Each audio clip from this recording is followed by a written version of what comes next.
പത്തനംതിട്ട തുലാപ്പള്ളിയിൽ കാട്ടാനയുടെ ആക്രമണത്തിൽ കൊല്ലപ്പെട്ട ബിജുവിന്റെ സംസ്കാരം തോമസ് മാർത്തോമ ചർച്ചിൽ നടക്കും. ബിജുവിന്റെ മൃതദേഹം വീട്ടിൽ പൊതുദർശനത്തിന് വെച്ച ശേഷം പള്ളിയിൽ എത്തിച്ചു.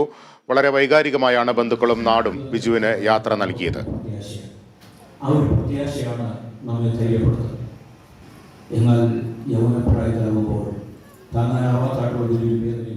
വിവരങ്ങളുമായി സന്തോഷ് പത്തനംതിട്ടയിൽ നിന്ന് ചേരുന്നു. സന്തോഷ്, വളരെ വൈകാരികമായ രംഗങ്ങളാണ് അവിടെ കാണാൻ കഴിഞ്ഞത്. സംസ്കാര ചടങ്ങുകളെല്ലാം പൂർത്തിയായോ? ദിവിഷ്, വളരെ വൈകാരികമായ രംഗം തന്നെയാണ് ഇവിടെ നടന്നത്.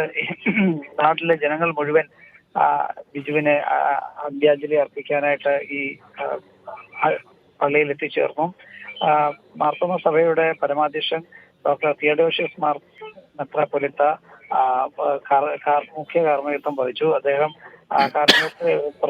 പ്രാർത്ഥനയ്ക്കൊടുവിൽ അദ്ദേഹം പ്രസംഗിച്ചപ്പോൾ ഈ ജനങ്ങളുടെ പ്രത്യേകിച്ച് ബിജുവിന്റെ ഈ മരണം ഉയർത്തിയ കണ്ണീർ സർക്കാർ കാണണം, കേന്ദ്ര സംസ്ഥാന സർക്കാരുകൾക്ക് മനുഷ്യന്റെ ജീവന് വിലയുണ്ട് എന്നുള്ള നിലയിൽ പ്രതികരിക്കുകയും ചെയ്തു.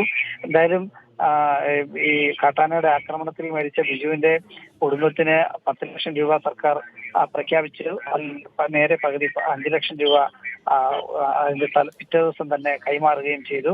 എന്തായാലും തുടർന്ന് ഉണ്ടായ ജനങ്ങളുടെ പ്രതിഷേധമുണ്ടായിരുന്നു.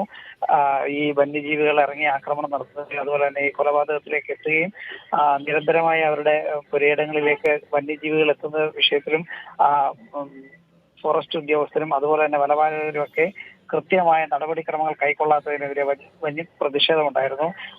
ശരി സന്തോഷ്. പത്തനംതിട്ട തുലാപ്പള്ളിയിൽ കാട്ടാനയുടെ ആക്രമണത്തിൽ കൊല്ലപ്പെട്ട ബിജുവിന്റെ സംസ്കാരം സെന്റ് തോമസ് മാർത്തോമ ചർച്ചിൽ നടന്ന വിവരങ്ങളാണ് സന്തോഷ് നൽകിയത്.